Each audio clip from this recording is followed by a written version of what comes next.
Hi, நமஸ்காரம், வணக்கம். என் பின்னாடி என்ன இருக்கு, எதில் படுத்து கிடக்கேன்னா வலையில். இதெல்லாம் பார்த்தீங்கன்னா மண்ணெண்ணை கேன். நாங்கள் இப்போ எங்கே இருக்கோம்னு பார்த்தீங்கன்னா திருச்செந்தூர்.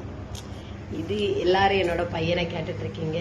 இவன் தான் என்னோட மூத்த தங்கம், என்னோட மூத்த பையன் இவன் தான். இளைய பையன் ரொம்ப சின்சியராக கேம் விளையாடிட்டு இருக்கான். அவன் வந்ததும் நெக்ஸ்ட் வீடியோவில் போடலாம். என்னடா அக்கா எப்பவும் நல்ல கலக்கலன்னு வீடியோ போடுவாங்களே, டல்லாக இருக்கீங்கன்னா, மேலே வீடு சீட்டு, சூடு இருக்க முடியல. அவனை பார்த்தாலே தெரியும் எவ்வளோ சூடில் இருக்கான்னு.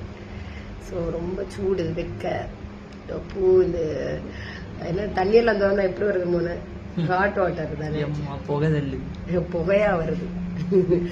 அதனால நைட்டு தான் குளிக்கணும் இல்லை, நைட்டு தான் நாங்கள் குளிப்போம். இப்போ நம்ம எங்கே போவோம்? கடற்கரைக்கு. எத்தனை மணிக்கு போவோம்? கடற்கரை போய் நாங்கள் ஃபேமிலியோட லைவ் போடுறோம். பாய் சொல்லு.